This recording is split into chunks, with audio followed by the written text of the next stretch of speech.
Hey guys, Stephen here, Fanatic Perspective. Happy New Year. I know everybody is, or it's New Year's Eve, but wishing everybody a happy New Year as we go into it. And just had some thoughts I wanted to share with y'all and talk a little ball before tomorrow's really big day, really big opportunity, one of the biggest games, one of the biggest Texas games in my lifetime as a Texas fan. Especially since the 2000s. So just a lot of excitement, a lot of anxiousness, ready to get going. So as you guys check it in here and just having a quick conversation, I think we'll probably go maybe an hour or so. Uh, but I really want to get just things off my chest and speak on it and talk with you guys. So as you come in here, hit the like button, subscribe the whole bit, especially if you want to be a part of the chat. One more sleep, Colby says. Absolutely. AJ said, what happened to the signing day recap? Oh, folks, I've been just, life has been busy. Life hit me. So just haven't been able to get that content out yet. You will hear my thoughts about the remarkable job Sark and this staff did in recruiting and how they handled their business during the break, how they've handled their business in the portal, just across the board. So you'll hear my thoughts there. Just life, man. So have some patience with me. You will hear from me on that regard, though, here soon.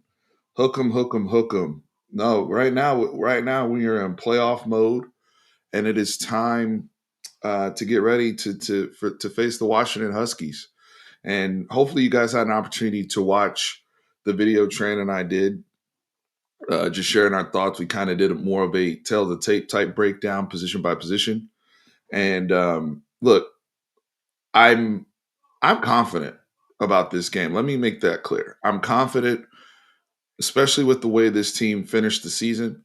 I'm confident with the tone and the experience that I have from my head coach. Yes, Sark technically has not been a head coach in these scenarios, but we know how influential he and Kyle Flood and Jeff Banks and those guys were at Alabama just a few years ago when they went on their playoff run.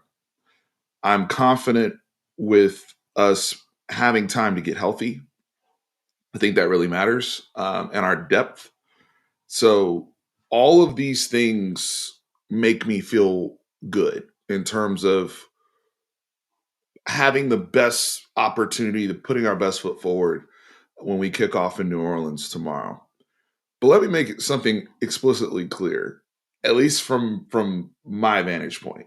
This is going to be a hell of a football game. I personally don't see either team rolling over the other or having some, especially the familiarity of just having played this team a year ago. And I know the stakes are far greater. I know that these teams are both better, more mature, more advanced versions of themselves. But I think that this is going to be a sensational football game. College football players can be hit or miss. College football players have been hit or miss, but with the matchup that's there and the breakdown between these two opponents, I mean, look, both because I'm hearing craziness on both sides. I'm yeah, some people are acting like we're just happy to be here and blah blah blah. And there's some crazy. I've seen some Washington fans in the comments um and I've seen Texas fans as well. I've seen some Texas people say, you know, Pac-12 ain't ish, and we're gonna roll through and blah blah blah. And look, the Pac-12 the last couple of years has been one of the better football conferences. RIP to them. But overall, they play good ball over there, and we are in, and they have some NFL talent. We have NFL talent. I'm ready to get it popping. But there's respect I have for the opponent, and so I know we may not be getting our respect, but I've always said you truly respect your opponent through how you prepare for them. And I know Sark and them and the prep that they put in, they understand the challenge that is facing. I think that's why if you listen to some of the paid sites and some of the things you hear going on, Texas is practicing at hell of intensity right now because they understand the war that is coming tomorrow. They're practicing with hell of intensity. And look, if we play our best football, I feel is good to beat any of these three teams.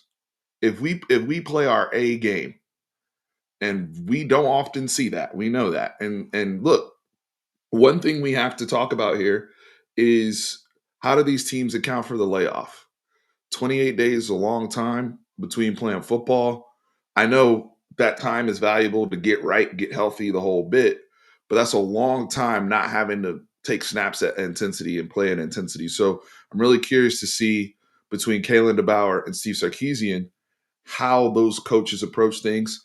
If they try to take advantage of some of the early anxiety and maybe dial up a trick play or dial up something to try to catch the opponent, right? And do something maybe that is off script or out of tendency.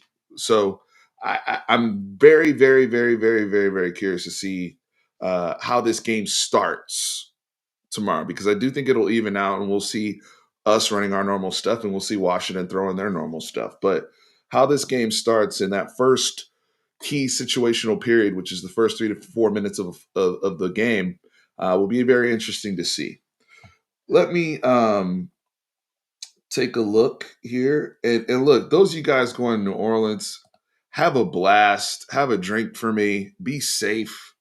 But have a blast. I mean, this is what it's all about. This team earned that, and I'm so proud of them for um, putting the program in this position, especially heading into the SEC, to have moments like this and putting this team on the map tomorrow in front of the United States of America and all college football world to see what it's all about. So um, I'm ecstatic. I'm ecstatic. It's going to be a really really fun day tomorrow. Some people are nervous. You should be nervous for a big game against a good team. Absolutely. Absolutely. Look, and here's the other thing too, in terms of my confidence, um, and looking at the matchup and how I feel about certain things. Um, there are opportunities there for Texas, especially to me. To me, I understand a lot of people are focusing on the trenches and running the football and us staying balanced. And that's key. But for me, and when I look at Washington, I don't know. I just see so many opportunities for us to have a big day tomorrow with yards after catch and really getting some action, whether it's off screen or slants or some of the intermediate stuff between Jatavian Sanders and Jordan Whittington, A.D. Mitchell, and those guys and their physicality, to then open up some of those deeper shots to Worthy, right, and taking advantage of those things.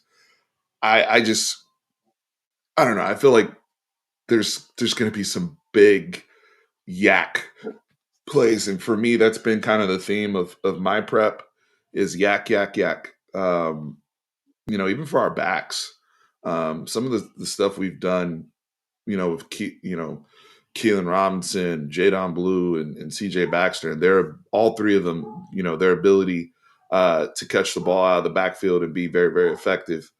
I'm excited. I mean, in threatening this defense again. What's the points right now? I think over under is 64 points total. So um, Vegas is expecting this game to be up tempo. And let me say this in terms of Washington, because I want to, like my boy Homer here, we like to understand the psychology of the opponent and where they're coming from. And if there's any Washington fans in here, please feel free to speak your piece. Here's where we cannot underestimate Washington. Texas is favored in this game. I think what's the spread? Is it 3.5 or 4.5? Depending on what sports book you look at. Texas is favored in this football game. Washington is coming off a Pac-12 championship game where they finished an undefeated regular season and were somehow 9-point dogs to Oregon after beating Oregon during the season. This is a team that's on a 20-game win streak. This is a team, we talk about T. Sweat and Byron Murphy kind of leading the charge and understanding psychologically how to get pissed off, how to feel disrespected, feel slighted, and just use that juice. Well, Washington feels the same way. They operate the same way, and we have to be cognizant of that because they're the team. They're like, hey, we're 13-0, and we're somehow underdogs, just like we were underdogs in the Pac-12 championship against the team we just beat. And so we have to, there's this isn't gonna be, to me, a walk in the park. I would be really, really, really surprised by that. And so we have to be ready for counters. We have to be ready for that emotional ebb and flow. And I think that's where our depth will help us, especially in the trenches. Go back and think about how the Alabama game played out, because that was a game that was played at playoff intensity. There were chapters to that game. There was periods of that game where we were balling. There was periods where Alabama had countered, and periods of where we were physical, periods where we were giving it up. It was a long game, and when you go back and watch that Alabama game, Sark and them had to navigate all of that, and they got home at the end, and that last situational period was marvelous, running out the clock with 7 minutes to go. But that's what I expect tomorrow. That level of intensity. Now, if Quinn is on and he's operating and making decisions the way we've seen him make decisions, as recently as the Big 12 championship game, and just focusing on getting the football in the playmakers' hands, and being, that brain trust connected with Sark, kind of similar to what we saw with Mac Jones in Alabama, then we're gonna put it up. The points will be there offensively. And then it's, kind of letting the defense hunt and, kind of keeping things at bay until, Derek Williams and them get back for the second half. So I'm excited. I'm excited. Let me read some of these comments. Anthony Galloway said, I think JT Sanders has a big game matchup nightmare. Let me ask you guys this, just for the chat. Where, if you're a Texas fan, where do you feel the most confident about tomorrow? And what are you concerned about? You know, either or. Let's talk a little ball. Let's talk a little matchups. Nah, no problem, Victor. It's good to be on. Man, I'm gonna be antsy tomorrow. I know that. I'm gonna be it's gonna be tough to sit down. And I'm gonna also be I think I'll be grounded once the Alabama Michigan game starts. I think that'll be a nice little distraction. Because if we expect to win, we're obviously gonna have to play the winner of that game. But it's gonna be tough before these games kick off to get going. But I can't wait.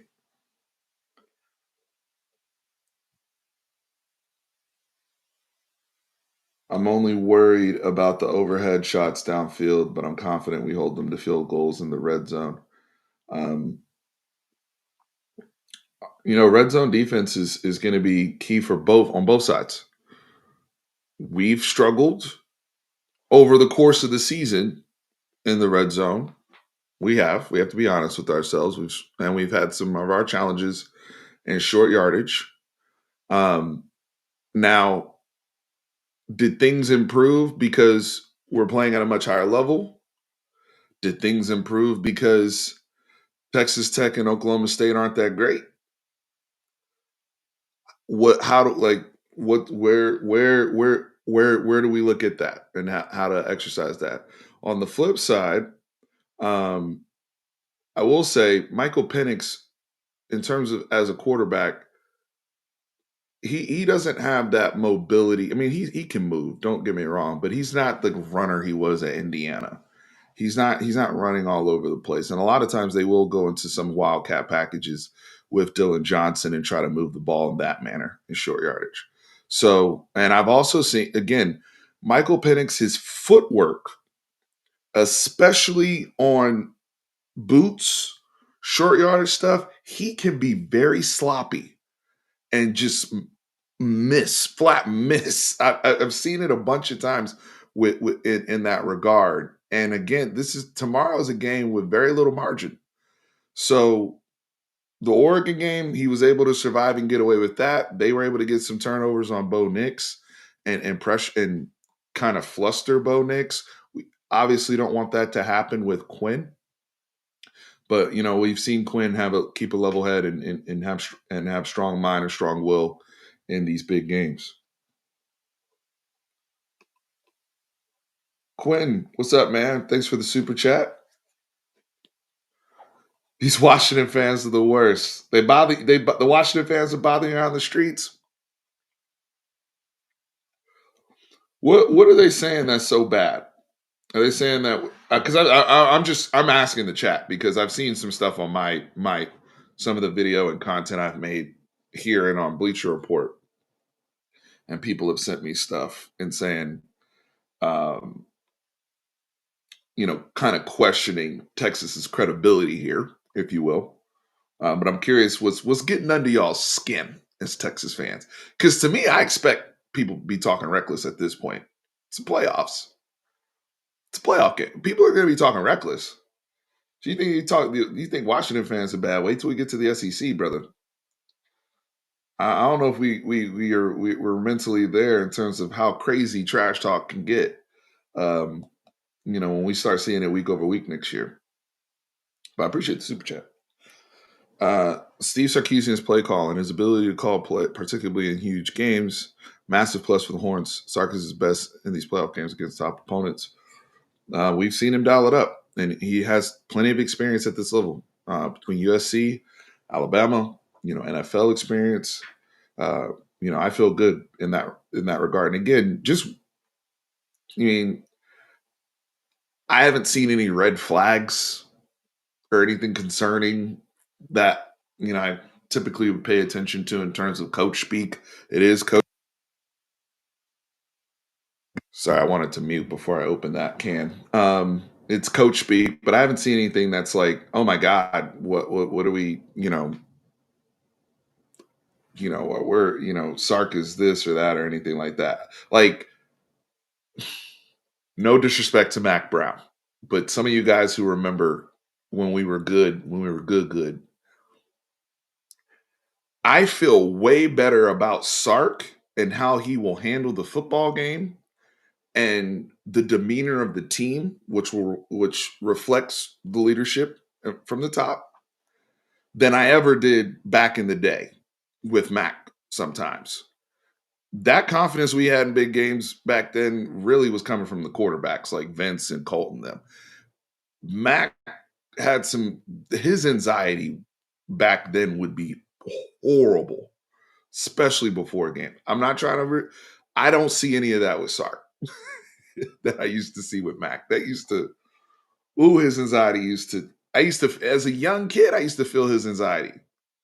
So I don't see that nervous. I see a guy that's confident and ready to ball, ready to put some of these Washington defenders in conflict. Look, they're backers. We talk about Jatavian Sanders and them. Their backers do grade very well in coverage. So maybe not just for the tight end, but stuff coming across the middle of the field and trying to make things murky for the quarterback and um, causing some issues in terms of pure reads. We did see Quinn struggle with that a little bit to open the OU game before things got a little bit more clear. Sark realized, hey, tempo can help that. And so that's another thing. Where the counters come against OU to get us back in the game, we realized tempo was going to work against theirs. Sometimes it's, hey, what's the purpose of our motion and what type of data are we getting? Or are they bluffing, in certain situational moments? So I'm curious to see what the counters are going to look like on both ends because we are dealing with two high-end coaching staffs in this matchup. What's up, man? I see my man Surfer Boy here. Congratulations on did you make that trip down to Miami for the Orange Bowl? For the I don't even know what to call that game. But man, them brothers at Florida State, whoever did show up for Mike Norvell, they got clapped. But congratulations to the Georgia Bulldogs on your win, Surfer Boy. Um, we got to see you. I guess it's on site next year in Austin, brother.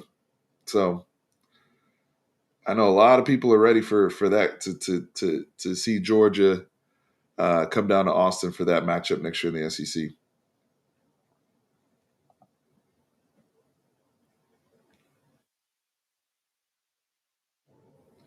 Um, no, Penix, yeah, the passer rating has been lower, but hey, context. We can't be box score warriors. We have to have context. Jalen McMillan just came back. He did not play almost the entire Pac 12 schedule. They were banged up on the offensive line, and Penix himself was banged up. So they've kind of solved those. All three of those things are better for them. They were playing, a little down during those games, which is reflective on the passer rating. Here's my thing. This is the way I look at it. Whether the stats say, oh, this person's struggling, or that I'm expecting that I'm going to get the best from my opponent tomorrow. That's what I have to prepare for. I'm not going into a football game with the mentality that, well, they haven't been playing well, so that's what we get. Basically, expecting them to make mistakes or not be their sharpest selves because they're preparing to see the best Texas tomorrow. So we need to be preparing and have the mindset that we're going to see the Michael Penix that was the Heisman runner up. We're going to see the Michael Penix, the Roma Dunze that, probably should have won the Bolitnikoff Award. We're going to see an 1,100-yard receiver in Jalen McMillan. We're going to see a 1,000-yard receiver in Jalen Polk. And we're down a key member in our secondary in the first half. So I'm not coming into this game assuming, oh, so and so hasn't been playing well. Not with a month layoff. I throw a lot of that out the window. The way I prepare and the way I think this team needs to respond is you assume that the dude is on fire. And how do we shut it down? I think that's the best mental approach. Yes, you want to look at, okay, what are some things that have slowed him down? What are some things that some of the opponents in the Pac-12 were able to figure out, whether it was tells or tendencies, things that can translate into this game and maybe we can mix into our package and our scheme. That's what every team does. But I'm expecting them to come out aggressive, throwing back shoulder, throwing deep posts, and having some of their boot stuff, on shorter downs or mixing in their run. That's what I see. I don't expect anything different tomorrow from them.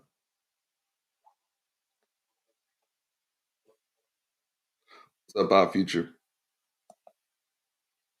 Yep. Expect you got to expect their best. I'm confident. Don't get me twisted. I'm confident. I'm very confident, but I'm not going to be an idiot here either and just assume that they're not going to come in there playing their best ball.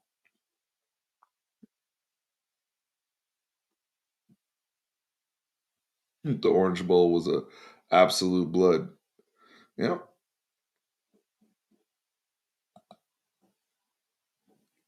Said he hasn't had Heisman numbers since the first month of the season. Yep, the first month of the season, Jalen McMillan played. All coincides. We're not playing that Washington team, brother. We're playing the Washington team that actually has the one of the reasons why when his numbers were high. So we have to be mindful of that. Yeah, defensively too. Here's the thing. I know how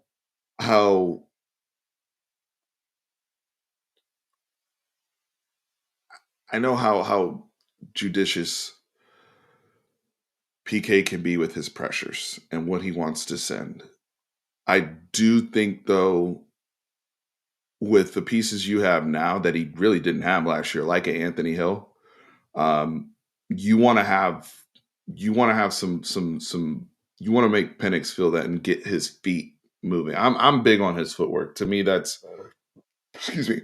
Even looking at it from an NFL eval perspective, um, he's obviously throws the ball downfield as good as anybody and has fantastic touch.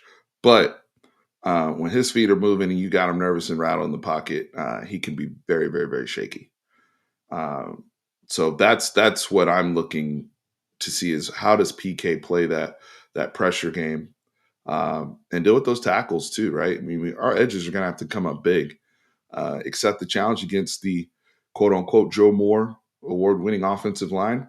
This can't be a game where we're only reliant on Byron Murphy and Tavondre Sweat from an interior pressure standpoint. I want to see my edges getting active, and I want to see them active versus the run and the pass, effectively setting the edge. Washington can get outside. I see them having success running the ball outside at times, or even sometimes on some of the little jet sweeps and whatnot. I want to see our edges hold up there, which we're solid, but they need to come with it just as much as the interior defensive line, because that's where all the eyeballs and attention and the talk are coming. But guys like Ethan Burke, Baron Sorrell, who's going to be my unsung hero tomorrow? Who's going to be my guy who just balls out? Who's the AD Mitchell on in terms of you come out of nowhere after maybe not having the most productive regular season, but now you got 2 or 3 sacks in this game and 2 or 3 tackles for loss. Those are we every playoffs in college. I have noticed you see guys just pop up all of a sudden who may not have had the most consistent regular season or the best regular season, but boom, you know, a month to go, they're a different player. So I wonder who that AD Mitchell type person is going to be, hopefully for Texas to show out. Corey Peacock, we got you on record, brother. Jalen Ford getting 2 picks. I like it. I like it.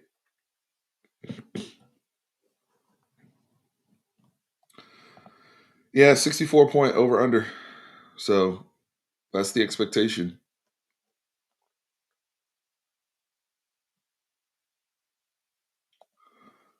Michael Taff. Michael Taff's had a really good back end of the stretch of the season, honestly. Um, I think he's played. I think he's played really good football for us.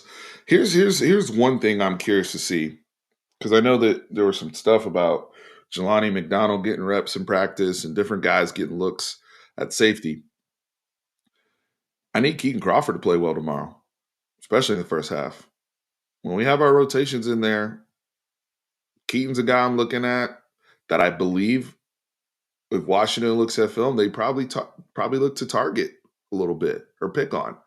Bug, now this is a good matchup to me for Bug, and Bug actually played well in this game last year against this team because they're not Washington is amazing. Their receivers are amazing, but they're not burners like that. I don't see any 4-2 track guys out there. So I think this is a game actually where it'll fit more into Bug's hands. So guys like Bug, Taff, Keaton, I need to see some good football from them because Kalen and Ryan Grubbs in them. I mean, we know as Texas fans how people look to attack us and who they're looking to pick on and whatnot. Now, Keaton, you know, credit to him, he got an interception in the Big 12 championship game and has gotten a lot of confidence with his productivity as being one of the best special teams players in the country. So hopefully, everything is defined for him where he's not getting exploited or exposed or anything like that. Because especially in the first half, guys like Keaton and Bug, they will be needed big time because Washington's going to test it.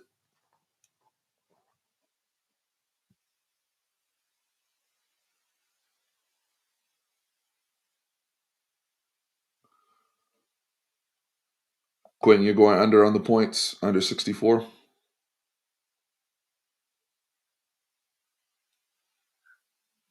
Yeah, a lot of talk about their center. I've heard a lot of people talk about his size and whatnot. So hey, curious to see how it plays out. I mean, there's a lot of help and ways you can mitigate that if you're Washington, but Sweat and Murphy are the best in the business. They are the best in the business at what they do.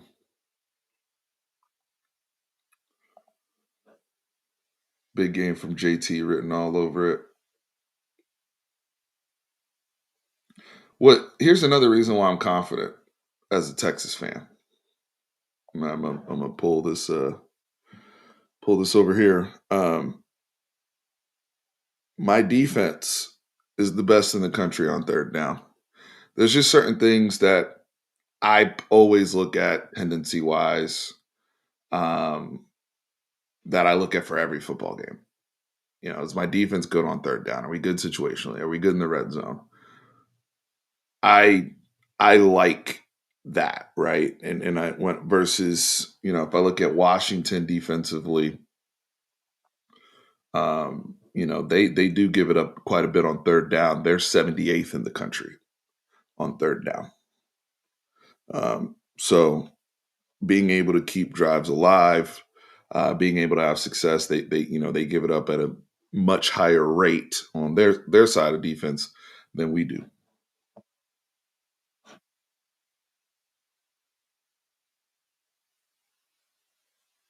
Question here. Our future said, Steve, what's your take on people picking Washington due to them being quote unquote battle tested more? Being a team that really don't put away teams could be used as a negative, in my opinion. Um, I think at this point, if you're undefeated, and in Washington's case, they've won 20 straight games, to me, I'm not going to nitpick it as much because they figure out a way to win every single time. However, the battle tested to me thing to me that's even. I know people. That's the thing is people were so high on this Oregon team, so high on this Oregon team. So because Washington beat Oregon twice, I think they're really getting a super benefit of the doubt. But only one of these teams in the playoffs this season has beaten another playoff team, and that's Texas. So you can't say that Texas isn't battle tested in that regard, or you know, just what we've seen within our conference. So I think it's a push, quite frankly. Um, I mean, no, I'm not conceding the Washington being more battle tested thing. I think it's a push. I expect both teams have experience. Look, you want to talk about Texas went and beat Alabama on the road by double digits? That's one. You want to talk about Washington beat Oregon twice? To me that push.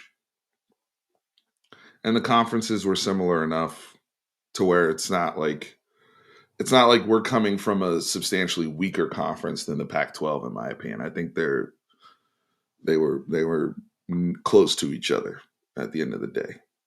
So, I'm not conceding that as a Texas fan, absolutely not. Going to be a great game between the two best teams in the playoffs. Interesting. Said said these teams are better than Michigan and Bama. Interesting.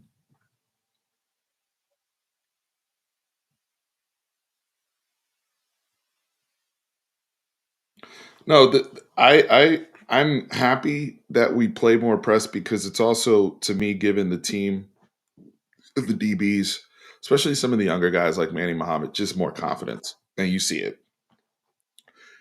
Look, here's the other thing too. We've all asked for them to play more aggressive. We've asked for them to play press. When you play press, you will get beat sometimes, and sometimes you can get beat bad. But I think a lot of us are okay with at least taking the risk than just sitting back and death by a thousand paper cuts and then just not playing aggressively at all because it's high risk, high reward. The more aggressively we play, the more opportunities we have to create big plays, especially when married properly with pressure. On the back end, especially guys like this that are experts at getting, release at the line of scrimmage and double moves and things of that sort.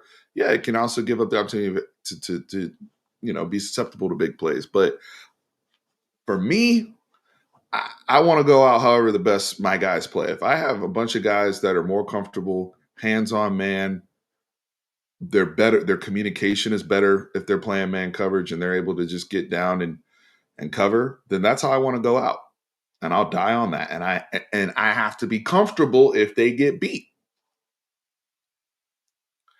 But I think a lot of people feel that way at this point. Like, sitting in zone, there's moments for both. There's moments where you need to play zone.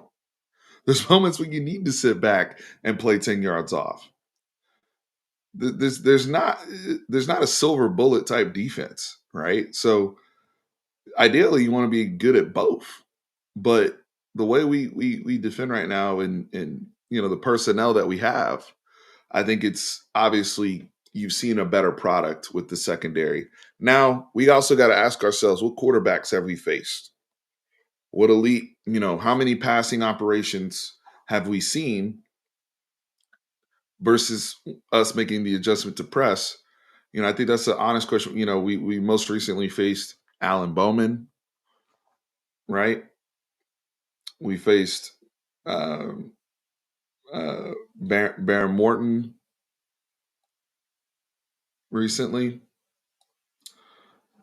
So those are questions I have because quarterback wise, Penix is definitely a bigger jump up passing wise than some of the guys we've seen recently.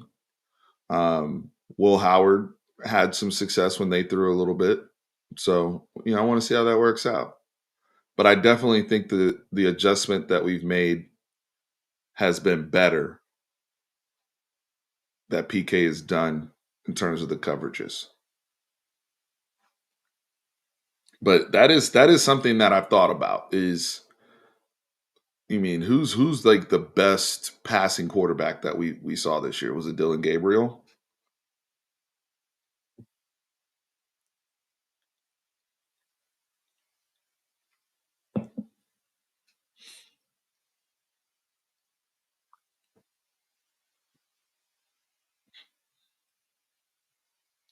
I do believe this. Curtis Gibson, I do believe that the defense will come out with insane physicality. I think we are going to come. I think we are. I won't be surprised if we get a 15-yard personal foul penalty early in the game. Like, I really, I feel confident there. I do. I feel confident with us, our physicality. I feel confident with us trying to set the tone, um, and just trying to create explosive plays. But passing wise, and more schematically, I am curious. That is something that concerns me. Is I don't think we've seen. We just haven't played a row of dynamite, pure passing quarterbacks that are really, really good. Um, yeah, Dylan Gabriel really got off. He really got off with his legs. Now he hit some stuff in the passing game, obviously, but um, and that TCU quarterback, that was a young guy. That was a young guy. I think we've improved since then, and I think our guys are. I think there is a sense of comfort that helps Texas knowing that they've at least seen these guys before within the last year.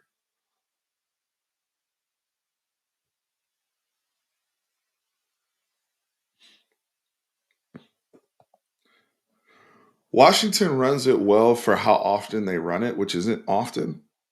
My thing is we should be fine trying to shut down the interior run. Now I say that, and they ran it all over us in the Alamo Bowl last year for whatever reason. And the last running back, I think he went for a buck 20 on 14 carries in the Alamo Bowl against us last year. But Dylan Johnson is a hammer, and they're good situationally. I do think we should be able to handle that with base with how good we are run defense now, and try to force them to be one dimensional, but they're comfortable being one dimensional. So that's where the challenge comes in for PK in this Texas defense. Because what they'll do is they'll be very aggressive and then they'll just mix in, a little outside run on 2nd and 6, and it'll pop because you're over here worried about all these other pass catchers. So we have to be mindful of that.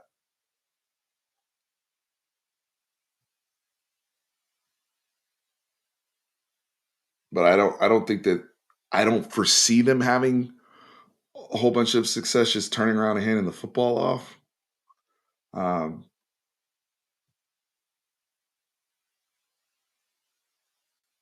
I don't personally see that. Donovan Smith probably had the most success throwing against Texas. Yeah, I mean, and a lot of these guys had success throwing when we were up. Let's be honest. That was the case with Will Howard. We're not worried about Penix running, obviously, but he's not really looking to run. That's not his objective. Dylan Gabriel was being used in literal, like he was a part of their quarterback run.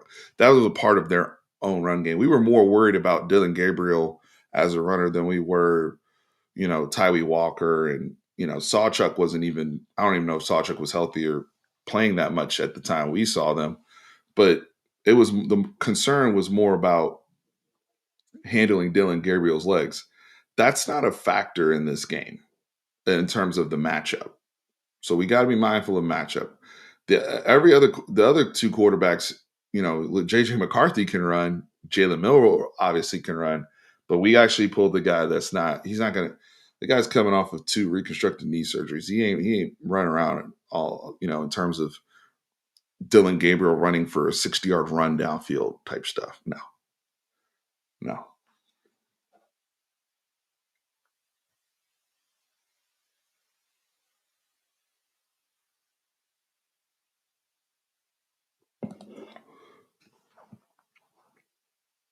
Yep, Cedric, absolutely.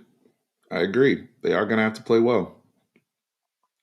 Washington's DBs need to play well too, though, or else this thing could turn into a track meet. Because I I don't know how they'll hold up with our guys either. I think our guys are ready to rock. So I think that's the interesting thing. Who's able to slow down the other person? I have a lot of respect for what they bring to the table, though. I really do. I've watched this team. I've watched this Washington team all year. They've been a resilient bunch. They were really banged up in the middle of the year, but they you win 20 straight games. You have my respect. But I do think that Texas bringing their A game will be the better team, and I think we're the more complete team. When I look at our, like I said, roster, position, everything, adjustments that we can make, personnel that we can move in and out of the game, I do think Texas is a more complete team.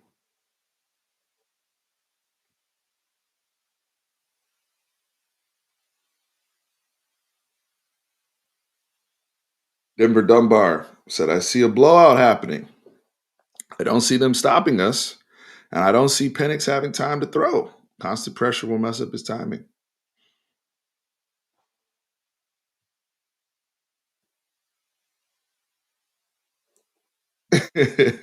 Penix said, he said Penix damn near 30. He should win 20. He should win 20 in a row. Ooh, I like this little prop bet by William. Quinn with a rushing TD. That was something we did quite a bit that we showed early in the season. Then after Quinn, fumbled in the OU game and then he got hurt in the Houston game, we have not done any of that zone read type stuff with Quinn that we did, quite a bit around the red area earlier in the year. Because he got out to having, what, 5 rushing touchdowns Quinn had? And then once he came back and his shoulder was very, pretty fragile, we shut down all the run game stuff. We shut all that down. Um, so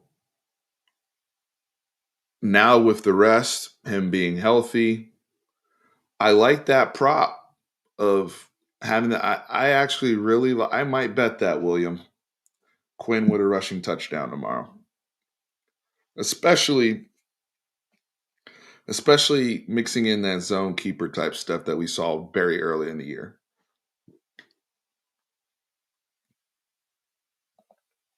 Yeah, I agree. That's a good one.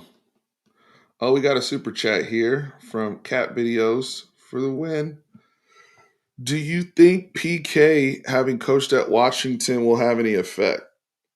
Um, I mean, yeah, there's this. I mean, Sark too. I mean, there's common ties all over. Now, Kalen and them, some of these people came from Fresno State, but up and down the Pac Northwest and the West Coast, there's common faces across the board. There's familiarity there. Yes.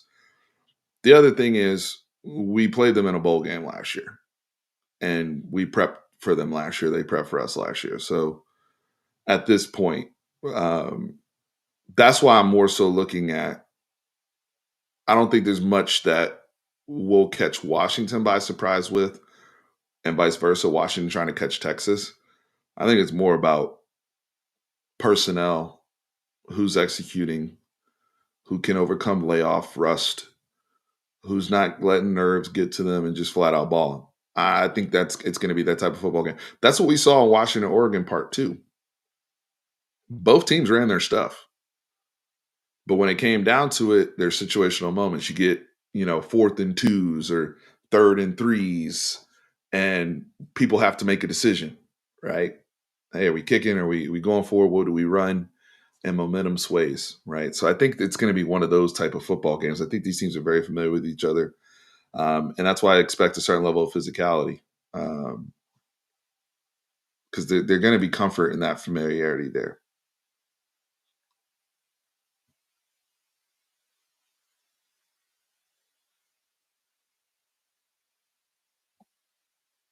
Steve, if you were to win the coin toss, would you want us to defer or get the ball first? And why? Good question. Personally, I like to defer. I like my defense to set the tone, especially if the theme is going to be physicality. And I always like getting the ball coming out of halftime. That's just my preference. I like the ability to have a double up scenario where I can score before the end of half and then get the ball and come back and score again and have back to back possessions. And I want to see I want my defense to go out there and force a three and out and already generate momentum and things of that sort, so we can ease into it offensively. That's just my preference. But somebody else is asking about special teams here. When you look at that first punt, Xavier Worthy, you know that's a real threat here. We have the best punt returner in the country. That's another way to steal a whole bunch of yards is in special teams. So, but personally, to answer to reiterate your question, I would defer and lead with my defense. Lead with T. Lead let T Sweat and Byron Murphy go out there and set the tone.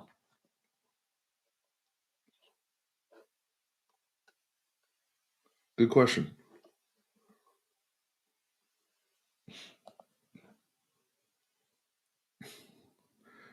I like this comment here because OU had been taking advantage of that type of officiating and how calls have been let go. They've done it for so long that they really have, it was kind of a running joke behind the scenes. And y'all correct me if I'm wrong, but that they were, hey, y'all can get away with it. So hold. If they're not going to call it, I would tell my guys to hold. If they're not going to call it, if they're not going to enforce it, and OU has been getting away with that in the Big 12 for the longest time. But when they got into a situation where where the refs were being objective and policing it, all of them were holds. I know some people, OU fans that are bitter about it, were like, oh, this is being nitpicky and all this type of stuff. No, that's what y'all get away with. And so, absolutely, I'm excited for Tavondre Sweat and Byron Murphy for people to start to, hey, you got me up around the neck. You got me, my jersey's coming off my shoulder pad, that it's actually going to be officiated properly. That's my hope. But I think this is a very interesting point. But all it was OU got officiated the way they should always be officiated. That's why they got so many damn holding calls. And they had a young quarterback too that, to be fair to them, they didn't really know how Jackson Arnold was going to move. So sometimes he's bailing, and he's bailing a certain way where now the lineman is in conflict and he has to hold, versus them being used to the movement of the quarterback, which is Dylan Gabriel, and how he likes to normally escape. So that caused some of the holding calls as well. But I'm excited to see my guys get a proper whistle. I've been asking. I've been asking for that for a while, so I'm with you there. Is there a prop for? I'm sure there is on one of these sports books. Good point by Quentin. Washington is one of the most penalized teams in the country. That is something I don't think you can just hide. Um, as a Cowboys fan, I know this well. You are what your habits say you are. So um, what that is factual. Washington is one of the most penalized teams in the country. We're pretty solid penalty wise, and that's with us coming from, you know, one could say a corrupt conference in the Big 12 with the officials.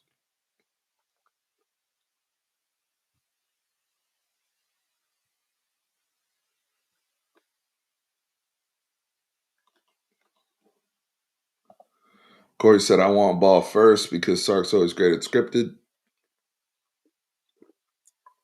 I have no problem with that. It's a good point.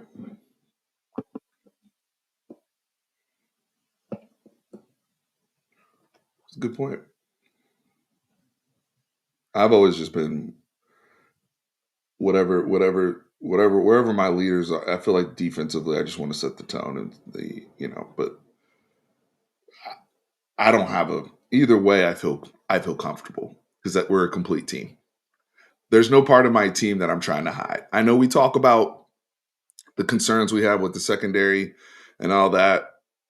Yeah, every team in this playoffs has weaknesses, but there's nothing that I'm like, oh, this is so bad that I'm trying to protect them and hide them so where they can't get exposed in this game. No, no.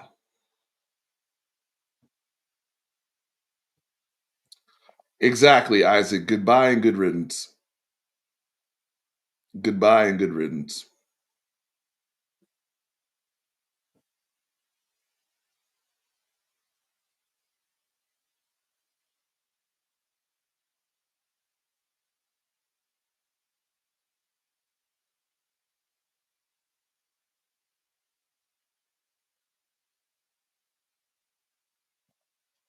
Odd said he would prefer to defer.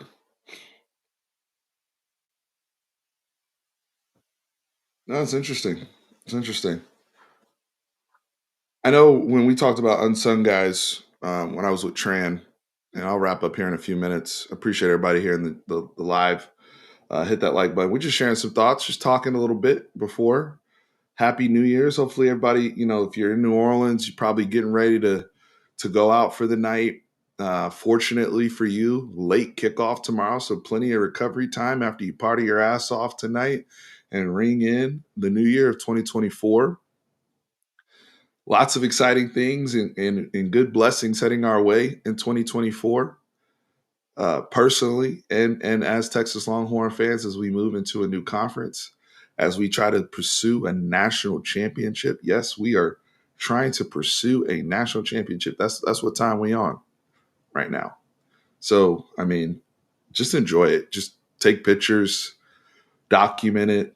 If you're like me and you like to make videos, this is my journal of of of of this. I wish I had the opportunity to talk like this when I was in high school back in '05 as a senior, and we were preparing to play USC because Lord knows I was holding shop in my basement and in the cafeteria wherever anybody was willing to listen to me talk about my Texas Longhorns.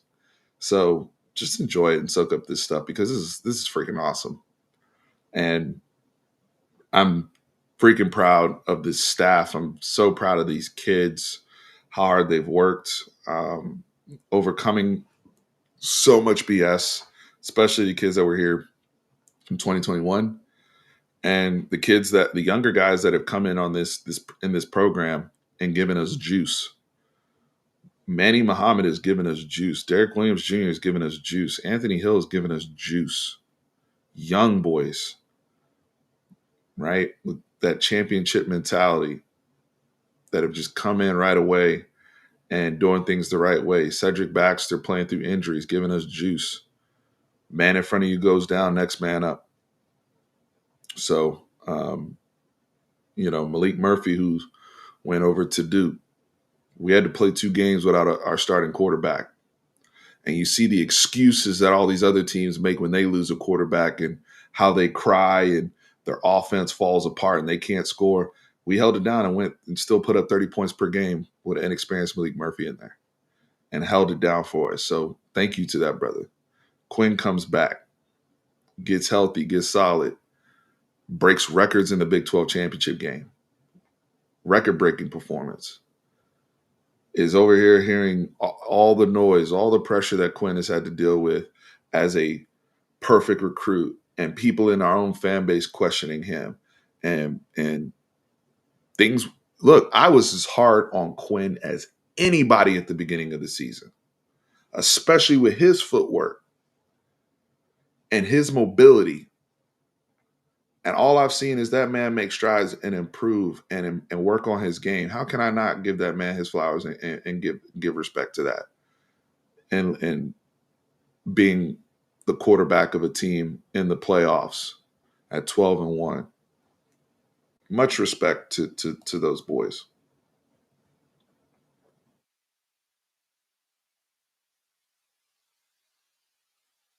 Much respect. The way Xavier Worthy has played football this year, just his attitude, that tells me what I need to know.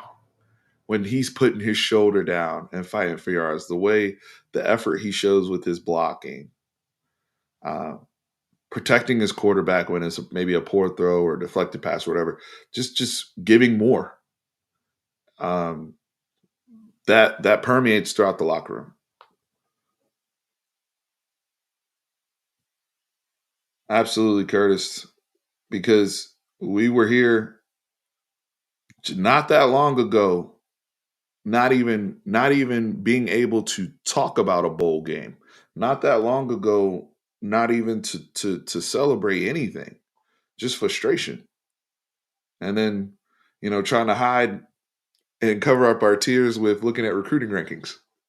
That's where we were. And now we have both because we still doing our thing in recruiting. And the recruiting stuff is coming. Don't worry. But just freaking proud of this team. Really am. I want that to be stated before the playoffs start. That regardless tomorrow. Now, as always on this channel, we're gonna keep it real and analyze the game for the game. I tell y'all that all the time. I analyze the game in the vacuum of that particular game. So when we talk about the team tomorrow and we break things down after the game is over, it's going to be in the context of Texas Washington. But in terms of the bigger picture of the season, I'm proud to be a Texas fan. I'm so freaking proud of this team. Happy New Year's. Happy New Year's. Thank you for the super chat. Is Worthy 100%? Probably not, but he's going to ball out tomorrow. And I'm going to leave it at that. I'm going to leave it at that. Absolutely, Marley. Absolutely. The player's demeanor. Um, the culture is coming along. I can't wait to make my next culture video. I made all them damn videos when the culture was bad. Now I can't wait to really sit down after the season, measure myself, and make some content. Provide my commentary on why our culture's good, especially with the momentum of heading into a new conference.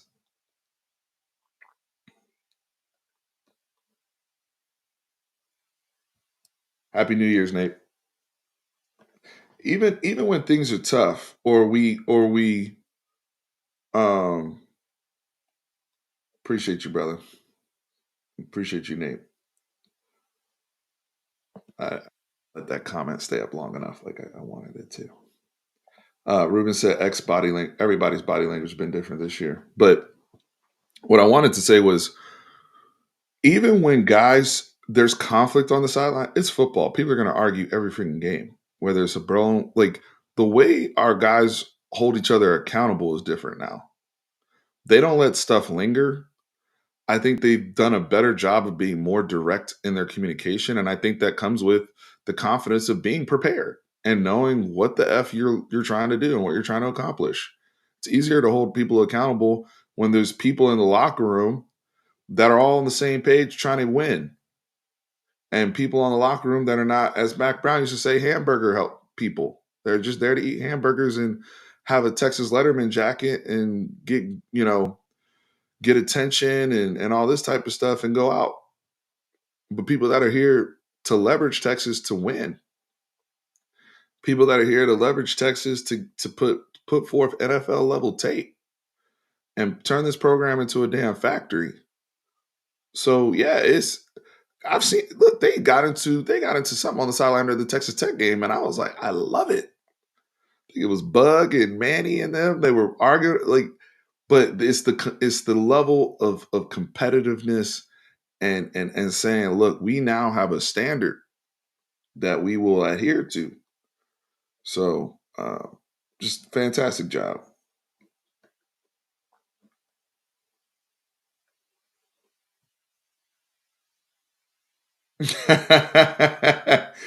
Marlon, Jabbar has been better this year, but I'm with you, brother. Worthy's going to be confident if whenever he gets Jabbar on him.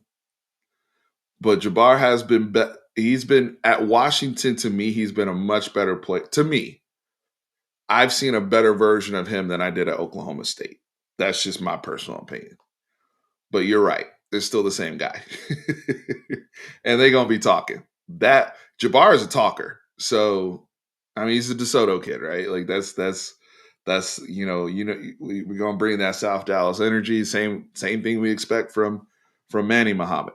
So, they're going to be talking for sure. But it's an exciting matchup. John Paul Bacon said, "Go Purple Rain, powered dogs." Hey man, good luck to you tomorrow. Cheers to your program and the success they've had under Kalen DeBauer. It was a great hire y'all made. Y'all have done a great job with the portal. But hey, we coming to end that win streak y'all got tomorrow. We coming to get revenge for last year, and we coming to go to the national championship.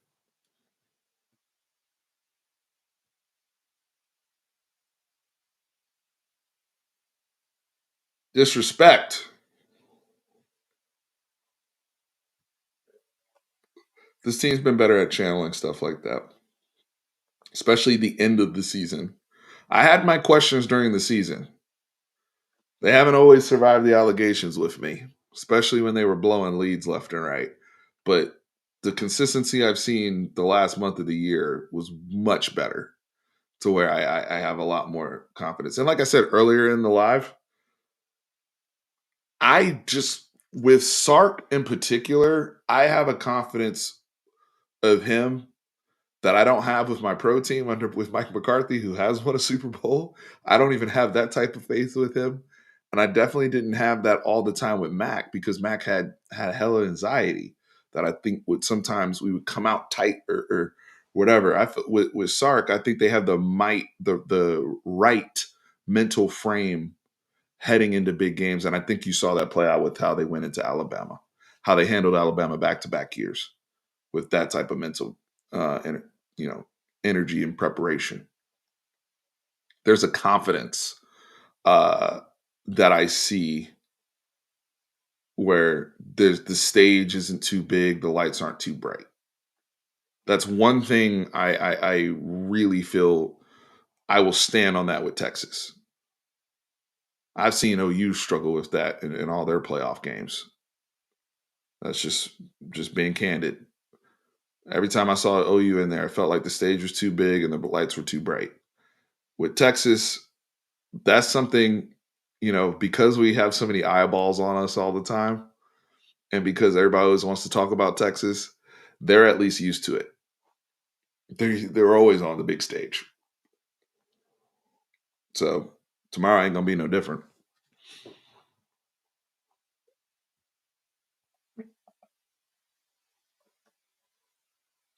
Yeah, he took a lot of. He's taken Sark post Saban to me has blended those mental elements from Saban, but still having that cool, calm, and collected energy that he learned from Pete Carroll.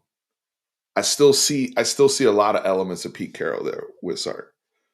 I don't see he's not coming off like a dictator or like there's still an element of that. You still feel that West Coast charisma and charm with Sark, but in terms of the day-to-day structure and accountability and understanding he needs lieutenants, I think that's a direct reflection of Nick Saban. 100%.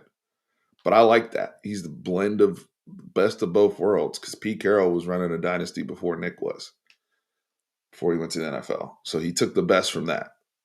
And that's somebody that won a Super Bowl and national championships. So I see that, and that has made Sark into his own self.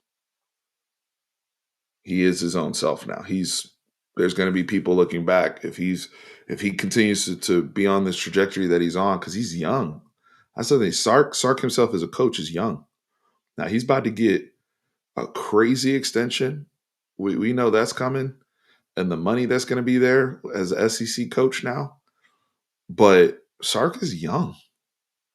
The only thing I could see ever screwing that up is the NFL. If he ever wanted to go back there and say, I want to go conquer the NFL, that would definitely be like Pete Carroll.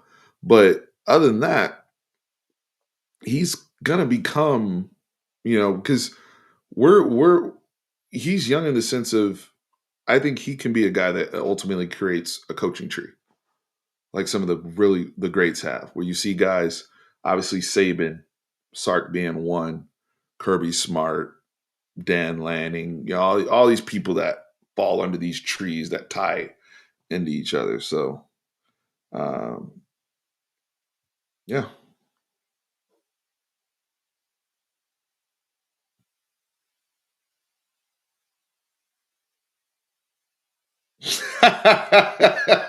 That extension go hit like Sark's extension gonna be crazy. I'll tell you that right now.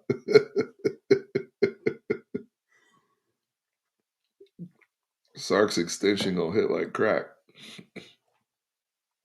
I agree with David. I don't see this disrespect. I especially from the national media. The national media has been high on Texas. I really don't.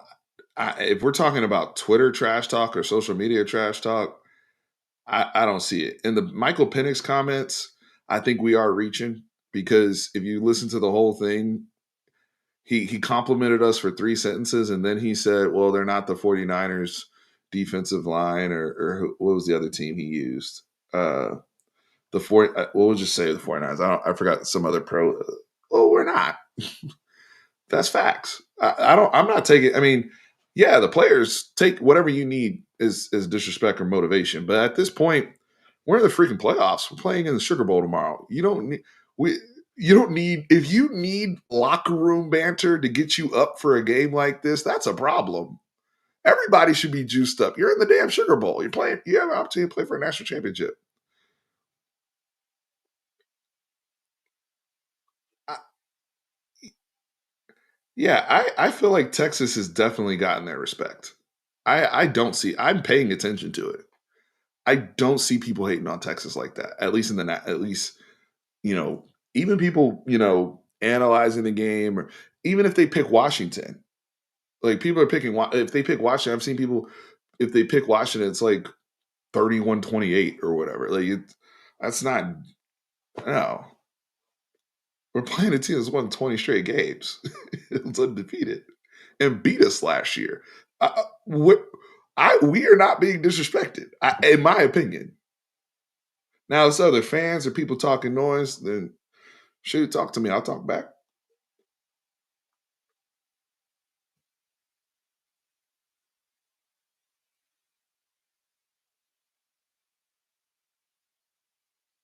Bama gonna make us drive up our price to extend Sark. That's funny.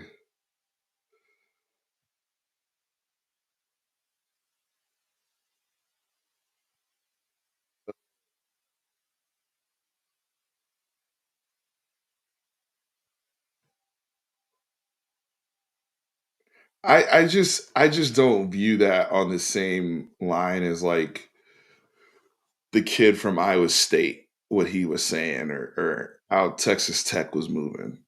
Um, because at the same token, one of the things that makes Michael Penix and what makes him great is his confidence. Um, so I mean, but Anthony Hill, I mean, we got guys with juice too. Anthony Hill said, "I want to, I want to make guys quit, and then hit them some more." Like I want people like that feel that way. That's why these people are in this game because they have that type of energy. That's why they qualified for this event. So I don't think it's anything crazy like that. Um, at this point, you're competing to win a game and go to the national championship and beat a great team. So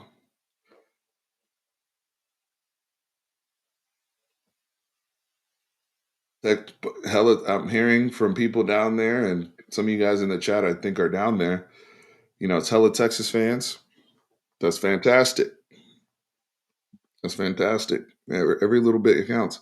We'll have a great support system. We knew that with the proximity of the game. So no surprise there. Um, yeah, no, after the game gonna be crazy, Quentin. I already took off work the next day. I was like, I need a day, regardless win or lose. I need a day to recover and bounce back. So I already took off work for the next day. But no, we definitely we definitely turn it up tomorrow for sure. All right. Look, this has been fun. I appreciate just this has been a hella fun season, and I know what this team is capable of, and I can't wait to see them put on tomorrow and put on for us and put on for Texas, put on for themselves. I can't wait to see who becomes an even bigger star, and guys hopefully become legends. This is where guys become legends. This is where people talk about whose jersey gets retired and statue type shit. That's what tomorrow, like that's what time stuff is on, right? So um I can't wait. I can't wait. And I'm excited. And I appreciate everybody that's rocked with us throughout because especially people that were here when we were down and we were here during Tom Herman. And I'll say this, I'm so happy that I was wrong on a lot of fronts after the day that we announced Tom Herman was fired and we hired Steve Sarkisian. Not that I wasn't I wasn't tripping about Herman getting fired as much as it was the transition to Sark at the time. And I'm happy I was wrong. I'm happy people knew better. I always said I'm pro Texas, so I don't care about being right or wrong in that regard. I had my concerns then. It was emotional at that point, but we had been down as a program, and at that point, I didn't have a lot of trust in the program, and for program's sake. So I'm just happy that Sark has developed as a coach. He's developed as a leader.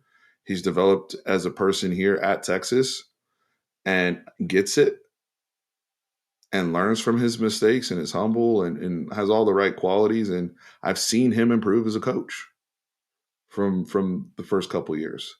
So just to reap the benefits now, yeah, we've all said some things, but yeah, it's been cool. It's been really really cool. I will be on after the game on Bleacher Report first tomorrow night for the Sugar Bowl reaction. I will be on Bleacher Report first. I'm doing 30 minutes there post game. Then I will eventually come over here and have our post game show. Hopefully, I can get a very excited and sauced up Tran on here. Maybe even Karen. I know Karen's down there. So if you guys see if you guys see Tran or Karen or anybody else down there that's appeared on this channel, give them a what's up in New Orleans. So gonna be exciting times, and I'm glad I got to share that last piece because that's been on my mind for a while about Sark and being appreciative of his growth. So, yep. Anyway, like, share the whole bit. You'll next time you'll see me is in 2024, which will be tomorrow. So have a safe and happy new year. I appreciate everybody. Remember, horns always up. Hook 'em.